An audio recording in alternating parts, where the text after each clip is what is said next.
One of the modern audio technologies that impresses me the most is the wireless IEM, because we have to think about just how much technology is packed into these tiny little devices. Micro-sized speakers, amplifiers, DACs, DSP, Bluetooth wireless technology, batteries with many hours of playback, noise cancellation, waterproofing, all packed into tiny packages like this that often can cost under £100. You think about that for a second.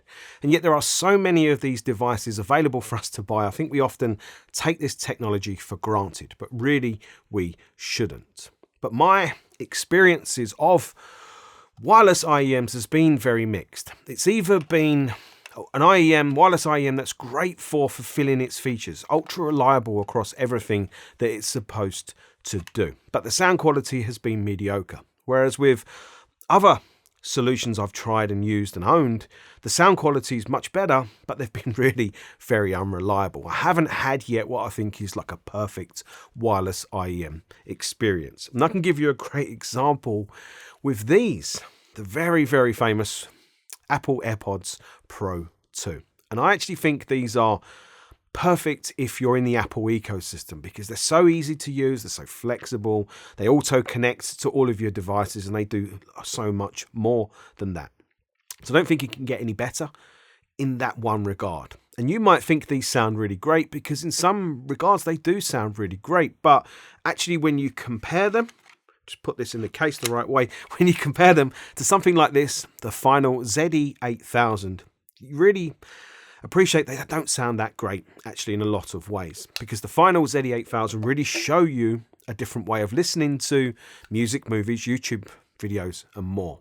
But I have some real niggles with the final, but I also have some real niggles with the Apple. So it kind of brings me back to, yeah, I haven't had that perfect wireless IEM experience. I haven't experienced the perfect system for a wireless IEM, but of course that's what this channel is, right? We're in pursuit of that perfect system. The Apple's RRP, I think, is £249. The final ZE8000 are more expensive at £289 on Amazon, which is not a huge difference, but it becomes a bigger difference when the AirPods are price reduced, which happens a lot. I paid £229 for them, so it is a significant price difference in the real world. So if you're in the Apple ecosystem, why would you spend more on something like the ZE8000 that's not going to give you the same level of convenience and easy usability as something like the AirPods Pro 2? Well, I think that's a great question that will purely boil down to what your intended use case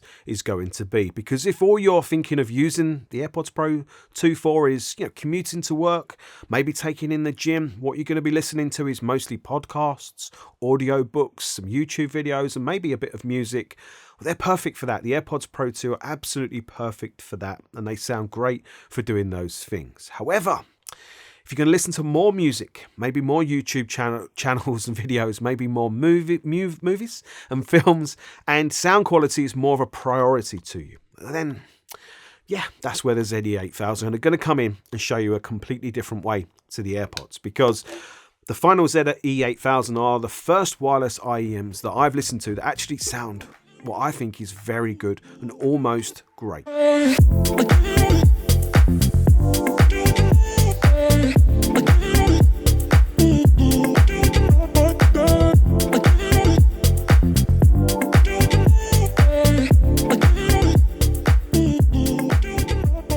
The design of the ZE8000 seems strange to me because it's a real mixture of shapes, from the very slim outer rectangle electronic section to the very strangely shaped part that goes in your ears, with another barrel-like shaped section in the middle of them. So this is clearly a function over form design, because when you put them side by side with the AirPods Pro 2, the ZE8000 are much larger and, let's face it, much uglier compared to the very modern, nice curved styling of the Apple. There is no comparison here for looks and the visual design, and I don't think it would make a difference if the final were in white or the Apple were in black. It's interesting to see more of the design when you remove the section that goes into your ear. And you will need to do this, as getting the correct earpiece size to fit your ear perfectly is very important. And there are 5 different sizes included. But what's not reassuring is my lack of intuition to be able to open the case, because I tried for ages to find the hinge, and there isn't a hinge. It's actually a really nice sliding mechanism, and I actually really like this mechanism. It's pretty cool, especially when the IEMs are in the case, as a second after you slide it open, they light up to greet you, and there is something very cool in that too. But this is a large case for a larger sized IEM, and it's much larger than the case for the AirPods Pro 2, and it doesn't feel as premium in your hands. It feels more hollow, with a seemingly thinner and cheaper plastic being used. The Apple case feels really very nice and premium in your hands. Apple definitely got that bit right. But when it comes to comfort, the Apples, I don't think actually can be beaten. They're absolutely brilliant. You literally put them in your ears, and their ergonomic design means they just stick and they just stay put and stay where you are. So I could, even with the size of ear cup that comes included, I just put them in and I could go off for a walk. I didn't have to think about them. They really are quite sticky. However, with the finals, ZE8000, that wasn't the case at all, because the size of this earpiece, and I think just the overall size of the IEMs, meant getting this removable section, the size of the ear cup or piece, correct, was so important, because otherwise you don't get what I call a secure, comfortable fit, which means when I first put them in and I was going off for a walk, I was constantly fiddling with them, trying to get them to stay comfortable in my ears. But through a process of trial and error, trying larger and obviously smaller, once I got the right size earpiece, then the comfort factor is really there. It really is there, but it just took me much longer to find it than with the Apples. And even still, even though I feel like I've got the right size earpiece, I definitely find myself fiddling with these more than I do with the Apples. So ergonomic design, in terms of comfort and fit, yeah, the Apples are definitely better. With the final, you get the Connect app. And the first thing I did was update the firmware, and there hasn't been any more updates since. And there are 4 individual options with this app. The first one is the volume step optimizer. And this is interesting because it's a way of giving the user more of a fine volume control around their preferred listening volume. So this solves the sometimes Bluetooth issue of large volume jumps. The second feature is the Pro Equalizer, where you can adjust bass, lower mids, upper mids and highs. And you have a fine level of adjustment here, which is very impressive. And you can select what frequency you want to adjust from certain selected points. And I like this. Noise cancelling, we all know what that is and does. And there are 4 modes to choose from with the finals, and there are really quite interesting modes, especially the voice through and the wind cut. But I have a major gripe here with either the voice through or the ambient sound. And ambient sound is the equivalent of Apple's transparency, so where you hear noise from your surroundings and also the content that you're listening to. And voice through is just voices coming through, which is really clever when you think about it. But with both of those technologies, there was always like what I can only describe as like a digital whistling sound happening in the background, really quite audible in terms of volume, which drove me crazy. So that was made those 2 modes unusable for me. So if transparency mode is important to you, that type of let ambient sound through, I suppose maybe if you ride a bike or something like that and you need to hear your surroundings as much as your content, well then I cannot recommend the final over the Apple. But one major noise cancellation advantage the final have over the Apple is that wind cut mode, because that is really effective. I found it reduced about 95% of wind noise when you're out on the street walking around. Even when it's quite windy, it does a really good job at reducing that. Whereas I found with the Apple, 50% at best, I would say, in terms of a wind noise reduction effectiveness. So that's definitely a big win for the final over the Apple in that situation. However, Apple recently announced adaptive noise cancelling that will be coming to the AirPods Pro 2. So hopefully that update will fix the wind situation.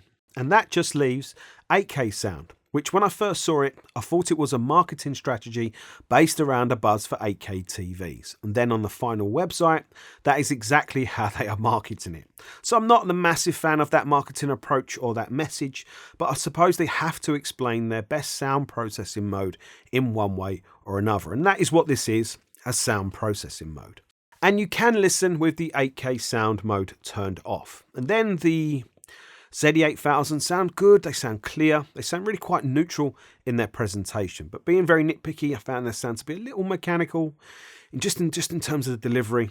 And also there was nothing really too special about their sound presentation. However, with 8K sound on, everything is smoother. The music you listen to has this nicer, smoother, easier, more pleasing delivery to it. And there's also just more going on. So more boldness to the vocals and more texture and detail in the vocals. More boldness and texture in the bass as well. And the treble is recessed just a little bit, which helps to create more of a sense of freedom of the sound from the IEMs in your ears. So it just helps to improve your sense of head stage with them, which actually is quite outside of your head sometimes. It's really quite impressive actually the way the 8K processing sound works. Now, is it a night and day difference?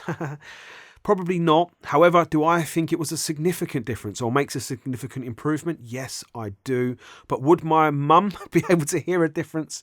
Probably not. But I found once I've been listening to the 8K sound mode for a period of time, I really didn't like the sound with it turned off. So maybe there's something in that. And then before I talk any more about the sound of the ZE8000, something that I noticed with the technical specification about them is that the amplifier in here is a Class AB amplifier. And I didn't know you could get different classes of wireless IEM amplifiers.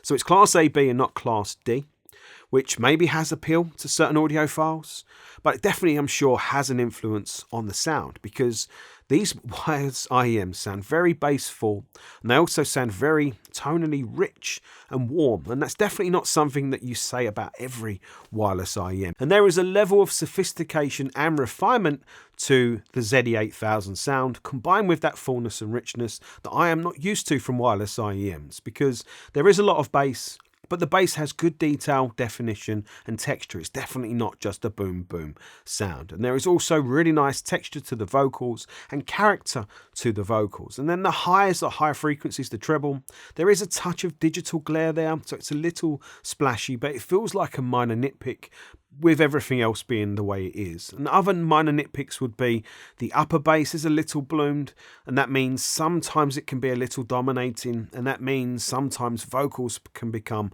a little recessed. But I think this is all part of how the 8K processing is creating its head stage. And like I said, the head stage is really impressive because it feels very organic in its delivery. It's not spatial like you get on the Apples, but that feels a little processed.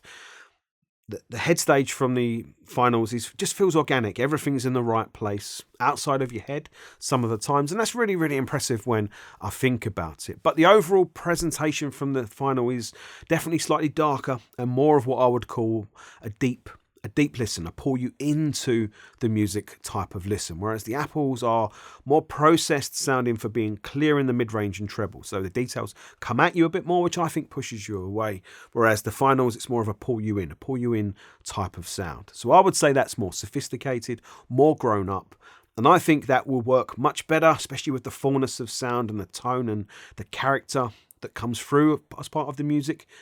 You don't get that at all on the Apples, but the way that all comes together, if you're listening to something like classical music, I think you're going to enjoy that much, much more. But because of the bass power and presence from the finals, you can listen to techno and you'll be just as impressed. And when you go back to listening to the AirPods Pro 2, they don't have any bass really by comparison. And their sound is very processed for clarity in the mids and highs, which I don't mind because it means they sound very clear. But it's not the same level of overall sophistication to the sound as from the ZE8000. So in this instance, I actually think it's fair to say that the ZE8000 destroys or blows out of the water the AirPods Pro 2 purely for a musical enjoyment listening experience, overall listening experience. But that is sitting in a quiet room, actively, critically listening, and I'm an audiophile, so, expectations are obviously slightly higher. So what actually happens when you put these into a more real-world use case and take them out on the street or on the road where there's all that ambient noise going on? Well, to my surprise, I was actually expecting all the ambient noise and other bits and pieces to be the great leveler, but it wasn't.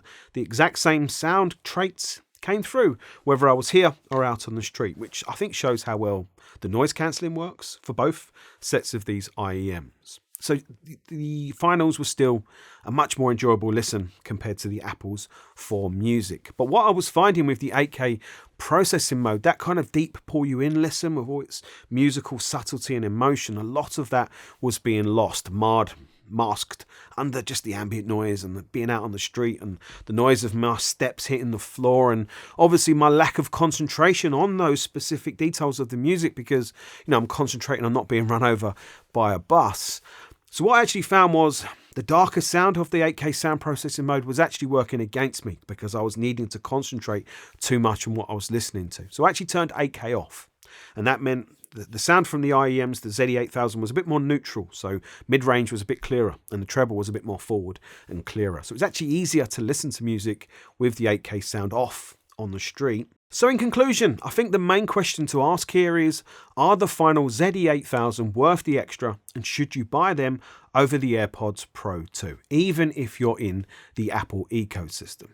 Well, I really do think this question is quite easy to answer because it really depends on what you're going to use these for. If you're going to use the ZE8000 to listen to a lot of music, maybe watch the odd movie here and there, and maybe watch YouTube videos, and sound quality is important to you, then I think you should definitely consider buying these over the AirPods Pro 2. So long as you're not interested in the ambient type of sound modes, because that's what these are now, and I can hear that digital sound, so I'm going to take these out. Whereas I think if you're only interested in wireless IEMs to listen to podcasts and audible books, that type of content, well then I think the Apples still will serve you better because they're just that much easier to use, more comfortable probably in your ears, so easy in that regard. But interestingly, really it boils down to sound quality. How much do you care about sound quality, and I suppose how much music will you listen to? Because the ZE8000, put them up the right way, these are the first wireless IEMs that I've listened to that actually have any soul about them. They give you the soul, the meaning, the emotion of the music or the soundtrack of the movie or whatever it is you're listening to. So these are the first wireless IEMs that I've experienced that do that go beyond just sounding good or average. They go beyond that to try and give you more. So that is really very impressive. So I suppose it depends on how important that is to you and how much you care. So I hope you've enjoyed this review. I hope you found it useful and helpful. If you have enjoyed it, please hit the thumbs up button. And if you'd like to see lots more reviews like this for hi-fi, some home cinema and some headphones, subscribe to the channel.